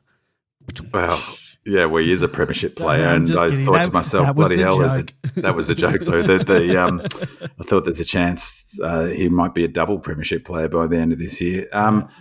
Look, you can't divorce that conversation about the high performance program with what we were talking before, Andy, about the not having a CEO in place. Yeah. So that's a big call. Remember earlier in the season, I was banging on about how important the high performance manager and program is. If you look at, and this is a guess because it's again not talked about in the way that it should be in AFL media. Normally in an organisation, the importance of someone is, in terms of success of that organisation, their salary is a good pointer to who is the most successful. Now, the senior coach would be the highest paid person at a footy club, mostly, apart from maybe one or two star players. I would think underneath that, the high performance manager would be at least equivalent of, say, the CEO, maybe more. I don't know what, again, I wish I knew. But it would be pretty high. I know we had to go out and Burgess was not cheap, is what I'd heard. And he was headhunted by Adelaide. I know he wanted to go back to Adelaide. So that question about, do we look to bring someone in? That's a huge decision for the club because, it's a make or break thing, but it's a decision you don't make in September, do you? Because you got to do your whole pre-season. So, that's a decision you make in September this year for the following September or something because of the way, how critical the pre-season period is in terms of a year's programming. It's really hard to know, apart from the fact that we look not fit enough. I don't think there's much arguing. We're not running out games.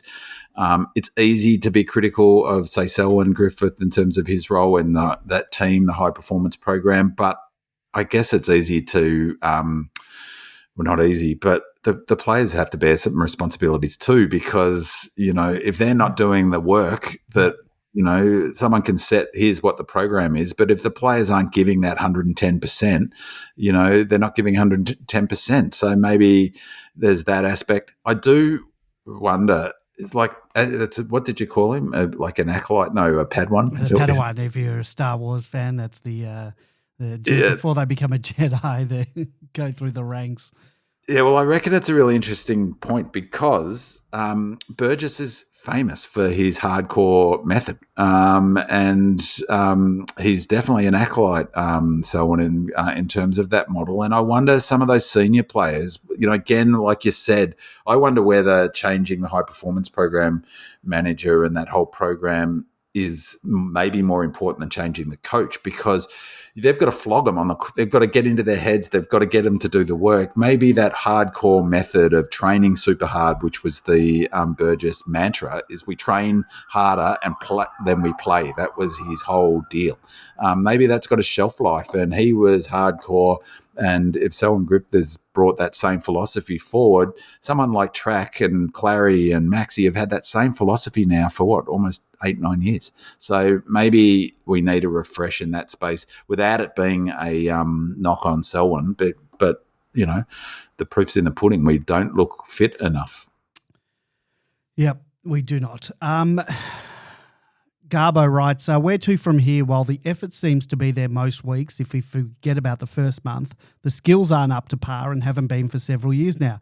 It's my experience that it is rare for players to improve their skills to any significant degree over their career, double so when they are already senior players. Given that it is a big clean out at the end of the year required before we can start the climb back up the ladder, potentially making the next few years a complete write-off.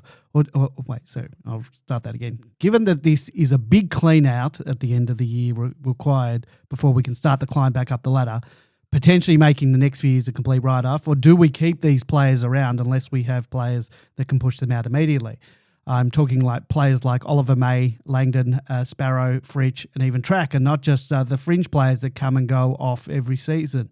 The idea being that if we weren't around, it would the idea being if they weren't around, it would let us fast track the next generation and get more suitable players in exchange as well. And Lefty says, I really thought that our skills were abysmal this week, particularly by hand. So many chains were broken down by these poor skills. Another wasted season. Spirit of Norm Smith says, failure to hit targets inside 50 and poor conversion cost us badly. We had just 8 marks inside 50 to the Crows 17s. We overhandballed ourselves into trouble and constantly kicked under pressure to no one. Our goal kicking was a nightmare in the first quarter. Cozzy and Jeffo both kicked out on the full from gettable shots.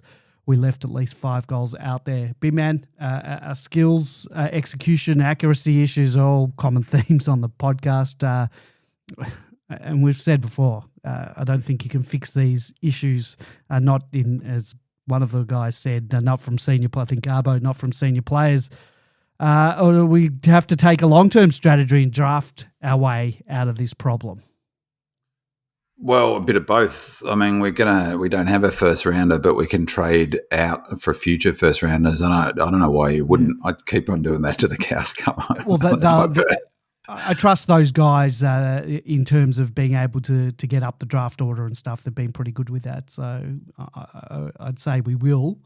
Yeah, I mean, look, I guess I spoke to it a little bit last week and touched on it just then with what I was saying about the coach, whether changing the coach is, I agree with Garbo. I think that, I'd be looking to trade out players. One of the challenges every year is people talk about, bringing in players, trading out players, and, fans tend to overestimate what you'll get for particular players. So really, if you want to get, we need to bring in some. I mentioned last week, ironically, that if it were up to me, I'd be bringing in Bergman. A few days later, he recommitted to Port. I'm not going to mention anyone. Yeah. But we need that's who, obviously that's why we went out to target who's the Port player that went to Collingwood. Stuff him. Whatever his name is. That's who we need to target. I'd be targeting our weakness is, I think, our small forwards. We need players with wheels, and we need elite players off the half-back flank. And so in order to get those sort of players in, we're gonna have to trade some quality players out. Houston. Houston, we have a problem. We didn't get him, though I'm pleased we didn't, probably because we wouldn't have got Lindsay and Langford. We would have got Langford, but wouldn't have got Lindsay. But I would seriously, and I know that, if we want to bring in some high quality players through the trade system and through trading, is that we're going to have to give up some quality players. And so there's no point looking, Sparrow's not going to get you much. Even Clary's not really, to be honest. So the players with some sort of pull in the market that you look at is Petrarca, is Track. I'd hate to see, I mentioned McVie last week, but it was a silly thing to say. We don't want to lose one of our best kicks, although he's got to, improve a little bit. So he's not the player that we would want to lose. But a player like Fritter, I would look to trade Fritter, because Fritter would have some. There'd be clubs who'd be interested in Fritter, I reckon, because for some clubs they just need icing on the cake. They don't, and so he would slot in quite well to a Brisbane Lions, for instance, or someone who needs a high quality forward, who have enough players who are intense and trapping the ball inside 50. But bottom line is, you're not going to get much trade, action unless we're prepared to trade out players of some of our best players, Rivers, maybe Sparrow, Fritter, Track. They're the sort of players we're going to have to look like moving. And as I said, that's what Beveridge has done really well. I don't think Smith he wanted out, but I don't think the Dogs were particularly wanting to keep him either. And so, yeah, I think that we've got to trade some players in, but we've got to be prepared to bite the bullet. And maybe that's what Goody's not been so good at in the last few years, is making those tough calls. Let's get into our forward line. D. Old Fart says, from reports and observations, Luca Kentfield has some strong qualities that will translate well to AFL. He seems to be developing well with good recent VFL form. My questions for the panel. Has Luca done enough to earn a place ahead of Jeffo for a spot in our forward half? The Jeffo experiment doesn't seem to be working at present. Two, if Petty needs another week in the protocols, which seems a possibility given his recent concussion history, is next week too soon to give Luca a taste at the top level? Love your work. Thank you. Master Chief says, I really love the podcast, guys. Thank you for continuing to front up each week. It really does help me make sense of where the team is at and what we need to do to improve.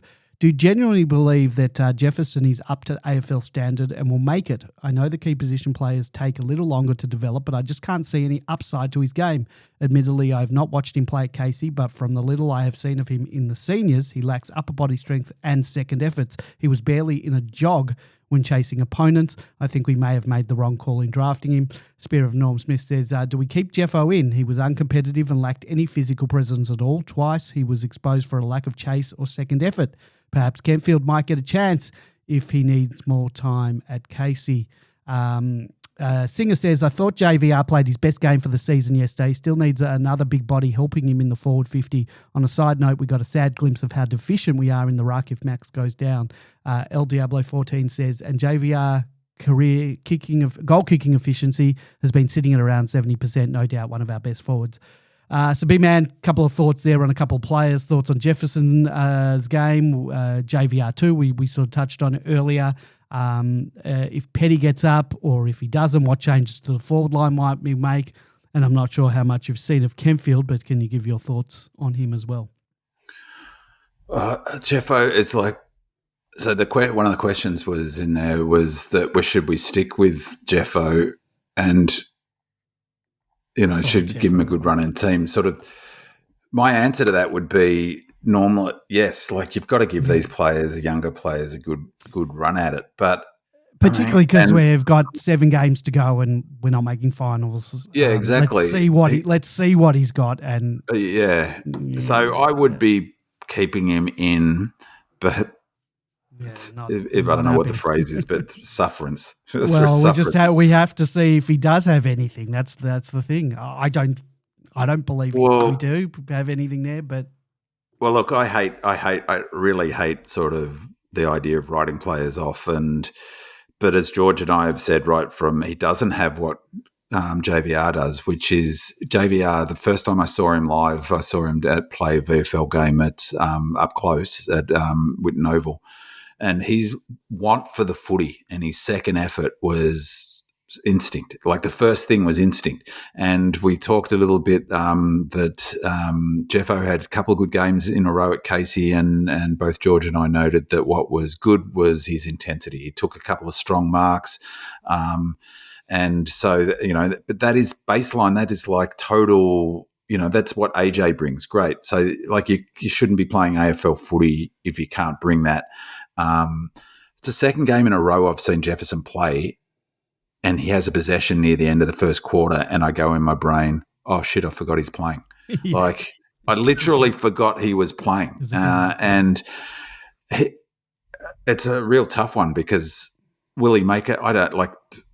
As a betting man, I'd be betting no, because he hasn't got that just pure desire. Like I mentioned before, trying to hit it with your toe, not bending down and pick it up. But there was one contest where it wasn't so much that he got beaten to the contest. He just the way he moved to us, on the half forward flank, as you're looking at the telly on the sort of right hand flank, he was beaten to it 1-on-1 in a must-win tie. We just had to win that contest. It was loose. It wasn't that he got beaten. It was that his effort wasn't there. And for me, I hate to put a line through players, but he's got a really, I don't know, it really worries me. And it was a high pick. What was he? He was pick 11, wasn't he? Or it was up there. He was up there. So Yeah, he really is a worry. I'd keep him in just because exactly as you said, 7 weeks, but I could see 7 more games. I could see him getting dropped. Petty, of course, Petty comes back in, so you've got to drop someone. I thought Colt played okay in the first half. He looked gutted to be subbed off, but you've just got to keep playing him. Rue, as I mentioned, had his best game. As for Kenfield, I've got to find a good nickname for him because I watched a little bit of that game. I just had it on my phone while I was watching, and after halftime, I didn't watch the first half. And he took a couple of he took one screamer, and as soon as he took it, I waited and watched to see who it was to see him turn around. It was Kenfield, and he took another beauty on the lead with a hard lead. I'd be bringing him in. I'd be giving him a taste of AFL footy in the same way that they gave Turner Disco a taste pretty early in his first full year after he was a mid-season rookie, wasn't he? Remember he played that game against Richmond, maybe around 8 or 9 in his first full season. Disco. So I'd be looking to bring Luca in to give him I'd really want to see him. I just have a feeling he's a player, even though he's probably miles off at fitness wise because he had that he was pneumonia. Did he have pneumonia? Yeah, he had something that he was in WA for a while. He lost about a month, 5 weeks of training. So, but the mark he took was just an absolute. Have you seen it? It's like a total screamer. Big pack mark, and then another mark like he took last week where it was hard on the lead and sticky fingers. And critically, went back and drilled both of the goals. And the second one was to put us back in front, to put us 9 points in front in that game with about 5 minutes to go. I could not believe we lost it after that. And so it's exactly what Jefferson doesn't look like he has, that just real want for the footy and like the ball's in the air, I'm going to get that ball. I don't care if I'm going to have to run through my own players to get it, I'm going to get it. I'm hoping I'm not pumping him up too much, but in the bit I've seen, he's got everything I love in a footballer, particularly those key forwards who want to throw their weight around and hit packs. And he's exactly, I totally agree with what George has said. And one of the questions there was, JBR needs another big body around him. And he could be that player. I'd love to see him get 3-4 games in or before the end of the season. All right, well, let's get into that Casey game that you were talking about. Casey Demons suffered a gut-wrenching 3-point loss to Coburg at Casey Fields, throwing away a dominant three-quarter performance through inaccuracy, ill-discipline, and a late fade-out that cost them dearly on the scoreboard. The final scoreline of 9 goals, 17-71 to 11 goals, 8-74 told the story of the match that Casey controlled for much of the day, only to hand over the 4 points in the dying minutes. Back on their home turf, once a fortress for the Ds, Casey came out firing. A dominant midfield performance led by the towering work of Tom Campbell, 40 hitouts, and Will Varell, 10, gave them early ascendancy, but dominance around the ground didn't translate to scoreboard pressure. Despite largely neutralising Coburg in the first half, Casey went into the May break just with a 20-point lead, well below what their control of general play warranted. It could and should have been at least 50 points. Mitch Hardy was the lone forward to take full advantage, kicking 3 of Casey's 4 first-half goals and finishing with 4 majors in a tireless performance.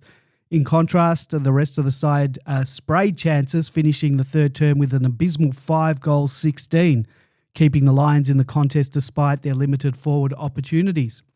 As often happens in football, wastefulness breeds vulnerability. The Lions, flat for 2.5 quarters, found a spark midway through the third and slammed on 4 unanswered goals, trimming the margin to just 3 points by the final change. Momentum had shifted and belief crept into the Coburg huddle. The final term was a pulsating affair. Casey finally found their range in front of goal with Luca Kentfield, inaccurate early with 4 first-half behinds, lifting with 2 clutch goals. When he converted a strong contested mark late in the quarter to give Casey a 9-point lead at the 25-minute mark, the game looked theirs. But a string of costly late free kicks, defensive lapses and clinical finishing from the Lions turned the tide once more. Coburg pounced, slotting 2 final goals to snatch an unlikely victory. Alongside Hardy's efforts up forward, Riley Bonner was again industrious with his drive and class off half-pack, while Tom McDonald was solid in defence. Taj Woden continued to develop with another promising performance. Campbell's influence in the ruck was undeniable, and Kenfield's late game redemption was a small silver lining in an otherwise frustrating result. Ultimately, the old football truism rang true. Bad kicking is bad football. Casey's inefficiency in front of goal and the inability to put Coburg away when they had the chance proved costly. It was a match they led for all but the final 5 minutes, but one that slipped through their fingers, leaving players, coaches and fans alike to rue what might have been. You didn't watch the whole match, but... I didn't watch. I watched only the tiniest bit of it on my phone as I was in breaks, in the Melbourne game. So I don't really have any comment other than what I said about Kenfield, other than I think it was 5-11 or something at half-time. Yeah, and then 5-16 they said. 5-16, I should say. Yeah, 5-16, yeah. I mean... really bad for... I would bring Kenfield in. He's perfect. 4 behinds in the first half or whatever. Did he kick 4 behinds as well? Well, 4 behinds until he kicked the 2 goals. He'd kick 4 behinds. So he was getting the ball. Had his opportunities, apparently. Well, I actually thought, I'm just looking at the VFL ladder, I actually thought Coburg were they now above us. We're 10th on. That was a 8-point game. I had it in my mind that they were right down the bottom, but I think it must have been confusing. I thought they were as well. Are you sure? I thought that was maybe was that not their first win or second win? Maybe I'm looking at the wrong. No, 25. They're 7th on the 10th on the ladder. 7 wins, 7 losses. You might be confusing them with Northern Bull Ants like I did. They won 12 losses. So we're now 6-6 and a draw. So that was a huge game in terms of our chances of making the top 10. I think that's 9 and 10 or 6. Yeah, they have a 7 down to 10. They've got a wild card. Yeah, which goes back to just before we didn't end up squaring that circle on that idea of having a mid-season is ridiculous. Because my thought is like the VFL, the Channel 7 and Fox must be having kittens around how many woeful games of footy have there been. Like the product at this stage, and like of course it's awful for Melbourne to be in that situation where you've got nothing riding on the game anymore other than trying to disrupt, someone's chances of making finals or something. It's quite clear there's not much. The ladder's almost the AFL couldn't be happy, or Channel 7. Fremantle's 9th, and they're probably the only team that can make it. They're on 40 points, and then Sydney in 10th is on 28 points. I mean, mathematically, they could make it, but probably not. So there's one spot sort of up for grabs, and it's not really exciting. Hence this conversation about what they do. And that, again, I haven't read the article, but that'll all be about the broadcasters going, well, hold on. We're just going to have, 25 games of rubbish footy? Why don't they just everyone plays each other once? Yeah. And then you can do your things. I don't know. Yeah, exactly. There's a million things they could do. That. I mean, that's what they're doing in the NBA. Is it the NBA? No, the NFL. They brought in that wild card, and I think they've got one in the NBA as well. The wild card idea of, so that there's still some chance. It's only a matter of time where they do 9th and 10th. Yeah, they will. I mean, obviously they're trying that in the VFL. Yeah. I think VFL it's top 6 and then 7, 8, 9, and then 10. 7, 8, 9, 10 play a mini. Yeah, then they'll do something exactly similar. what'll happen. And then the winner of that mini tournament, if you want to call it whatever it is, gets into the finals. But that'll definitely happen once Tasmania are in, and I'm sure they'll then push for a Northern Territory team or something. And then, maybe we'll chance of making the mini finals. No, you know what's going to bloody happen? They're going to split the thing into 2 divisions, and we're going to be relegated all the time to Division 2. Oh, no, can't do that. God, how's that for MFCSS? Yeah. So I got nothing to add on that other than it was heartbreaking loss. Other than, as I said, how did Kenfield kicked that goal to put us 9 points up. Beautiful mark. I thought, well, at least we'll win that game. And then to lose, geez, that's a heartbreaker for the club. Who was missing from that team? Was Laurie in the team? Was he emergency? Because I didn't see him play. Don't know. I don't know, and I don't have anything. Oh, well, I can go on to Demonland. I can into the... Yeah. I'm sure it'd be there somewhere. Stats. Well, I've got all the stats from the game. Laurie did play 22 possessions. Oh, there you go. Yeah. Spargo played 16 possessions. He had a target inside 52. Nice little kick. So he'll be back. Yeah, there you go. So changes for next week. Well, here, let me get into the changes. No injuries listed from our match against the Crows. Jake Lever did cop that knock to the knees and then returned to field of play, but given his history of knee injuries, we'll keep keeping a close eye on that one. There's always a mystery injury of the week. Both Petty and Howes could return from their stints in concussion protocols, but as someone mentioned, Petty does have a history of concussion, so depending on how he's pulled up in terms of symptoms, he may not be back, but that's sort of where we're at. Windsor only 15 possessions in the twos, so he's another name that could come back, but maybe not on that. That's a bit of a worry. His drop-off as well, if you add him and McVie both having drop-offs in their output to add to, the other thing about Track, for instance, or Clary as well, neither of them are, they're not match winners at the moment. I mean, Track, had a reasonable game, but they've just lost their X factor and hurt factor. And then when you combine that with McVie's drop-off and Windsor not even being in the side and Roo having an average year. And if Petraka kicks those 2 goals, there's his, at least it's not X there's his but it's factor. at least damaging, By the way, Kenfield had 10 marks for the game. So how many contested? Yeah, at least 2 of them were contested. If you could see it, have a look at that clip. It's an absolute screamer that he took. I'd be putting him in just on that screamer alone. So, who comes in? I think Jefferson.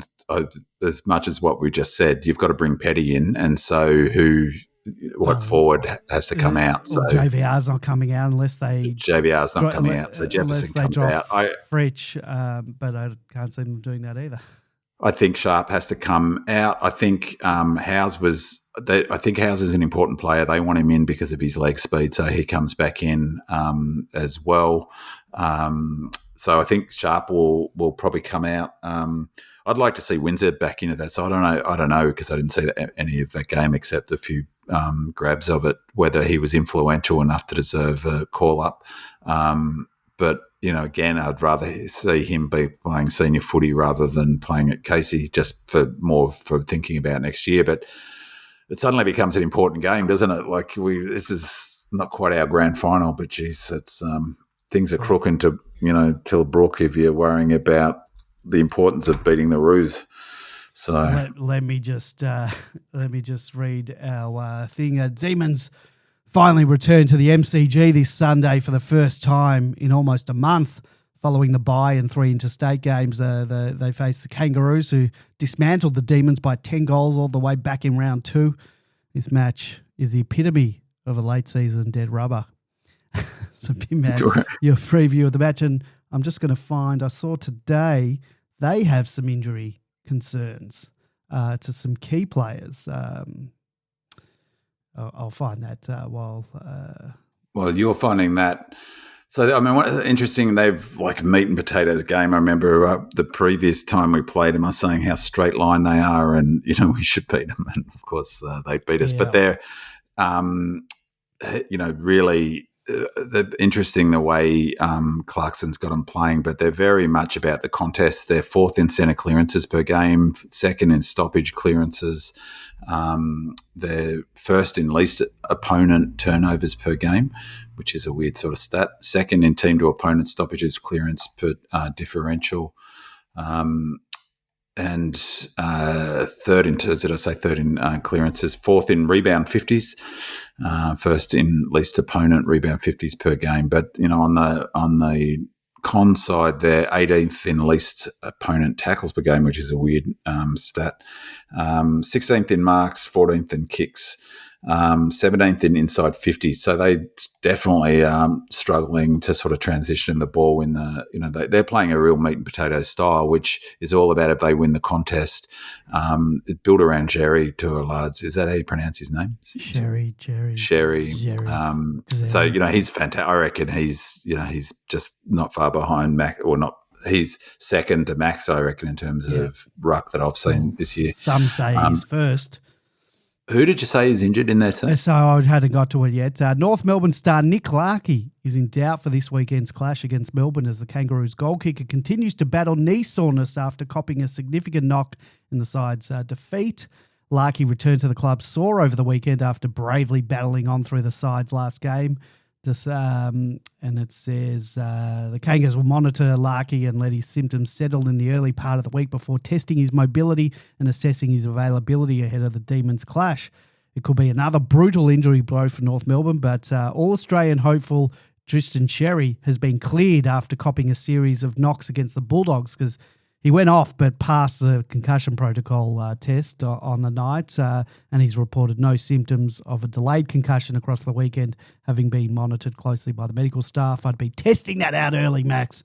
Star midfielder Luke Davies-Uniacke is a certainty to miss Sunday's fixture against Melbourne, having entered the AFL's 12-day concussion protocols after he copped a head knock in the game's early stages.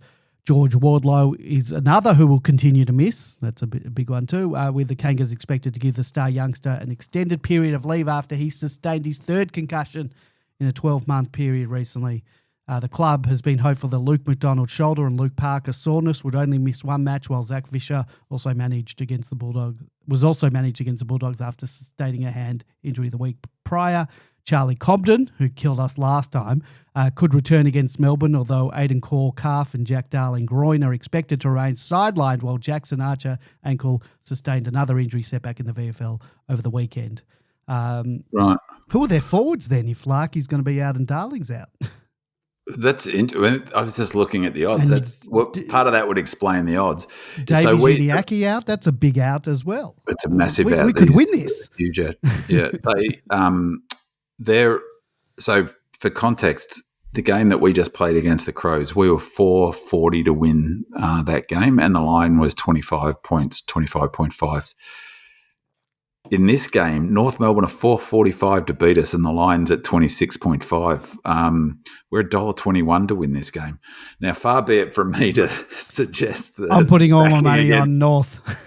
Well, I'd have to say, like I've said before, is punting's all about getting value, and in order to do that, you got to work out the true odds. And a line of 26 points. I mean, I'd be thrilled if we beat the Roos next week by more than 26 points, wouldn't you? I mean, it's probably says something about Roos' injury list. I mean, where are we along the ladder? We're only one above them, aren't we, or two above them? Yeah.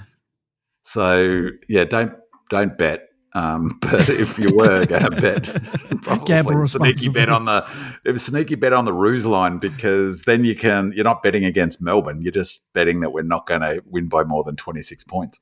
So we can still win, and you can collect some coin on the Roos playing well. So that's really interesting, actually, in terms of where the market's had some stars out. Having said that, there will be no money, and that's where the bookies have set the market now. They'll come in surely, but it probably is on the back of, Larky. This is where it gets a bit sketchy. He'll play Larky. It doesn't sound nice. Maybe there's some inside knowledge about that's the bookies have a much better sense of that's what their job is, to set that market right early. And so, that's one of those things that sometimes you see anomalous things and Larky doesn't come up, for instance. So,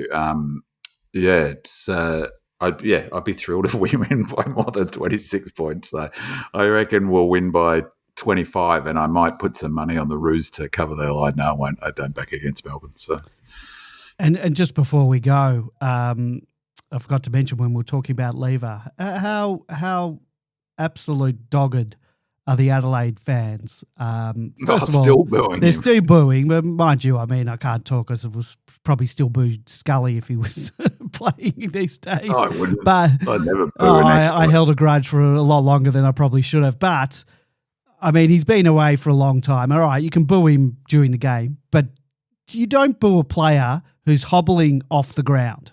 Yeah, that's poor form. That was very poor form. I didn't like that. As much as you might not like a player, and you might secretly, and it was a fantastic mark too. I know. And you might secretly in your own head be, oh, great, he's off the ground. You don't boo and you don't cheer the players going on, or cheer. Poor form. Give you a thing, Total but not cheer that he is injured. So, poor form. So hopefully he's right. I mean, Stay classy, it's a good point. They made the point on the commentary as well that he did have an interrupted preseason. So he, and also injury at the beginning of the season, didn't he? Yeah, Like in the North Melbourne game. Yeah, that's right. And May didn't play in that game either. Yeah. Well, really, it'll be interesting. Hopefully, this is one of those games. Like, hopefully, we play the way we want to play, and it's leaving aside whether Goodwin and is the right thing. We talked about that, but what I hope in the last 6 or 7 games is, regardless of the result, Goody sticks to his guns, and we play that attacking style, even if that means lots of handballs, even if those handball chains are frustrating. And the only way to get to where we want to get is to get through that period where we're learning a new game method and we're making mistakes. And, as I said, 13 points for team top 4, 19 points or whatever it was the previous week against another contender. They're two pretty good performances. So that probably is why the odds are why they're at, because, the bookies aren't emotional like us. A final question for you. What's the crowd at the MCG going to be like on Sunday at 1 p.m.? I don't know. I won't be there. As I said, I'll be in Cambodia. So I'll be watching that game. Probably not much crowd at all. At 33 degrees, feels like 41 I just saw on Don't want to hear that. So I would be lucky to crack, I don't know, 20,000, wouldn't we? The club would be thrilled with 20,000, I suspect. Mind you, if we do, I hope we don't get any criticism because we'll cop it.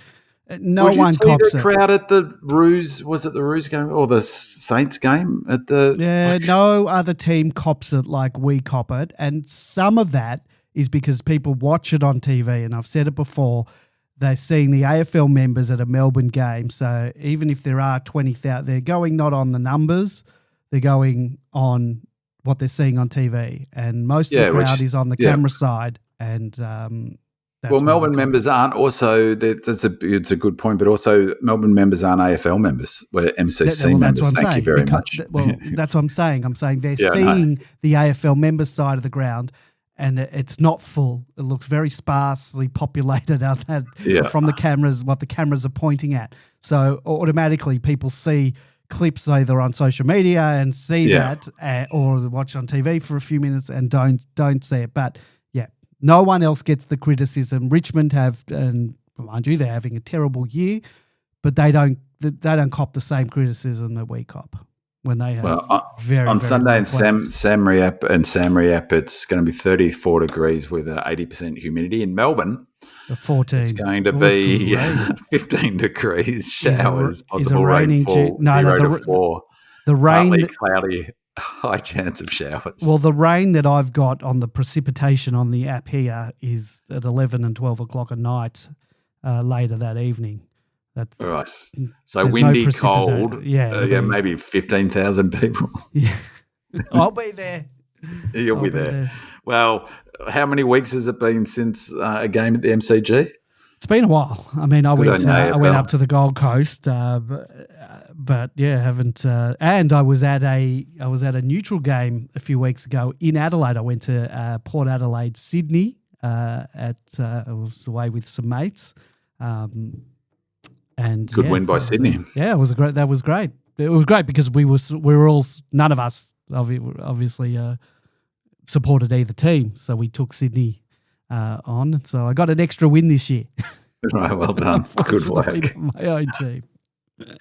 15 degrees. Well, it begs the question about the snow jokes because I think there's snow up in the snowfields at the moment, isn't there? I wouldn't know. I'm not that type of Melbourne supporter.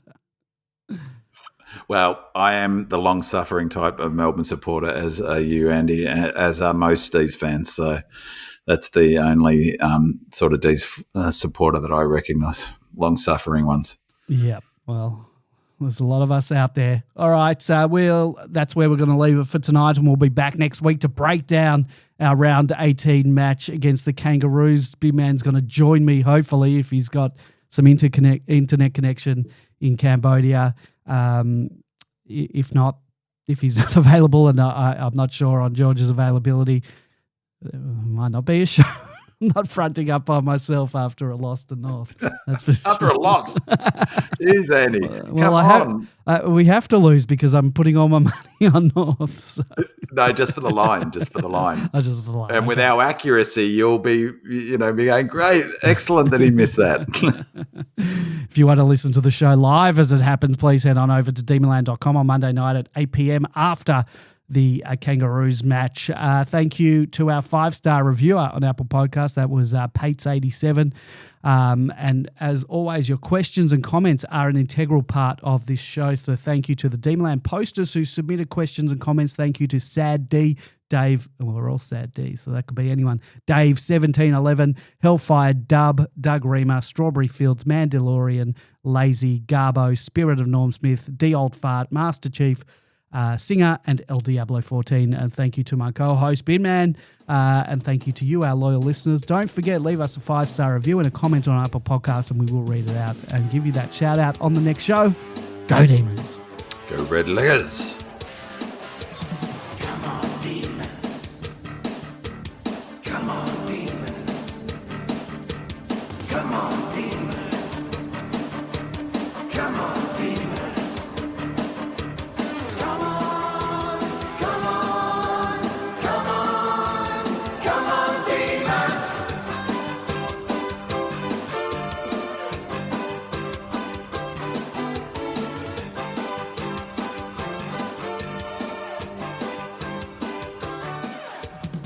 I've got this feeling, I know it's real.